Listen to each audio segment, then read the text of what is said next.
আমরা কোনোদিনও ক্ষমতার জন্য লড়াই করি নাই। আমরা বাংলাদেশের স্বাধীনতা, সার্বভৌমত্ব, জনগণের ভোটের অধিকার এবং গণতন্ত্রের জন্য আমরা লড়াই করেছি। এটাই হলো আমাদের শেষ কথা। যে আমি যে রায়টি পেয়েছি সেই রায়ের পূর্ণাঙ্গ যে সার্টিফাইড কপি, রায়ের কপির জন্য আমরা অপেক্ষা করছি। যদি বর্তমান সরকার কোনো ধরনের বাধা প্রদান না করে অতি দ্রুত আমরা সেই রায়ের কপিটি পাবো এবং সেই রায়ের কপি নিয়ে আমাদের যারা আইনজীবীরা রয়েছেন তাদেরকে নিয়ে একটা প্রেস কনফারেন্সের মাধ্যমে পূর্ণাঙ্গভাবে তুলে ধরা হবে যে শতভাগ আইনি প্রক্রিয়া অনুসরণ করে সাক্ষী শুনানি এবং সকল আইনের যে সকল স্তর সেটিকে পার করে আমাদের এই রায়টি পেয়েছি। এখানে অন্য কোনো ভুল যারা বোঝানোর চেষ্টা করছে অনেকে কেউ সেটা করার কোনো সুযোগ নাই। আরে 5 তারিখের পরে 6 তারিখে বের হয়ে আমরা তো ঢাকা শহর পাহারা দিছি। আমি কে বাধা দিত? শহরই তো পাহারা দিচ্ছি আমরা, কিন্তু সেই কাজ আমরা করি নাই। আমরা আইনি প্রক্রিয়া অনুসরণ করে প্রত্যেকটি ধাপ অনুসরণ করে এই জাস্ট রোজার আগের শেষ কর্মদিবসে আমরা রায়টি পেয়েছি।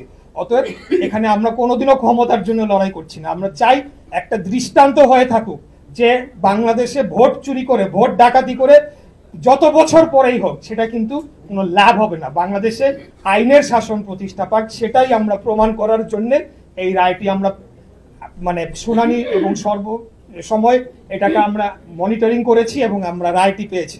এখন পরবর্তীতে আমরা আইনি প্রক্রিয়া অনুসরণ করেই যা করার করব এবং আমাদের যে রাজনৈতিক সিদ্ধান্ত সেটা যথাসময়ে আমরা জনগণের কাছে উপস্থাপন করবে। তবে একটা কথাই বলতে চাই, আমরা কোনোদিনও ক্ষমতার জন্য রাজনীতি করি না। আমরা জনগণের অধিকারের জন্য, বাংলাদেশের স্বাধীনতা, সার্বভৌমত্বের জন্য রাজনীতি করে চলেছি। সেটার ধারাই অব্যাহত থাকবে। আর আগামী দিনে ঢাকাকে নিয়ে আমার কি পরিকল্পনা, সেটা আমার যখন 2020 সালে আমি নির্বাচন করেছি তখনই আমার ইশতেহার দেওয়া ছিল, ম্যানিফেস্টো দেওয়া ছিল। ঢাকা শহরের যে সমস্যাগুলোর ব্যাপারে আপনারা অনেকেই বলেছেন, আমি মনে করি সবচেয়ে বড় সমস্যা এখন সেটা হচ্ছে বাংলাদেশের ঢাকা শহরের যে যানজট এবং যে দূষণ।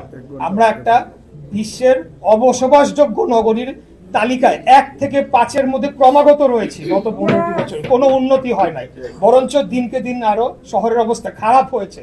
এটা কেন হয়েছে? কারণ অব্যবস্থাপনা এবং অপরিকল্পিত নগরায়নের ফলে এই জিনিসগুলা হয়েছে, যেটা বিগত আমলে খুনি হাসিনার সরকার কোনোদিনও এগুলাকে ভ্রুক্ষেপ করে নাই। তারা তাদের লুটপাট নিয়ে ব্যস্ত ছিল, জনগণের কি আসলো হলো সেটা তারা জানে না। তো আমরা যে সমস্যাগুলো চিহ্নিত করতে পেরেছি এর মধ্যে বর্জ্য ব্যবস্থাপনা রয়েছে, মশক নিধন রয়েছে, আপনার বিশুদ্ধ পানির ব্যবস্থার যে সমস্যা সেটি রয়েছে এবং আমাদের যে নিরাপত্তা বা ঢাকা শহরে সেটার একটা সমস্যা রয়েছে। এখানে যে জলাবদ্ধতা হয়, পানি নিষ্কাশন অর্থাৎ ড্রেনেজের যে সমস্যা সেটার সমস্যা রয়েছে, নানাবিধ সমস্যা রয়েছে। সর্বোপরি একটা ব্যুরোক্রেটিক যে আমলাতান্ত্রিক জটিলতা সেটাও রয়েছে এবং ঢাকা শহর থেকে চাপ কমানোর জন্য দীর্ঘমেয়াদে আমাদের কিছু পলিসি নিতে হবে। সেই বিষয়গুলো আমি আজকে আর আপনাদের কাছে দীর্ঘায়িত করতে চাই না, আপনারা দীর্ঘক্ষণ অপেক্ষা করেছেন। তবে একটা খালি কথা বলতে চাই, এই যে সমস্যাগুলা, সেই যে বললাম যে 2019 সালের জুলাই মাসে আমাদের নেতা আমাকে দিনকাল অফিসে ডেকে নিয়ে উনি আমাকে প্রস্তুত করেছিলেন, তখনই কিন্তু আমরা সমস্ত হোমওয়ার্ক করে রেখেছি ঢাকা শহরের কি কি সমস্যা, কি কি আমাদেরকে করতে হবে, কি কোথায় কোথায় অ্যাড্রেস করতে হবে। অর্থাৎ আমরা সম্পূর্ণভাবে প্রস্তুত।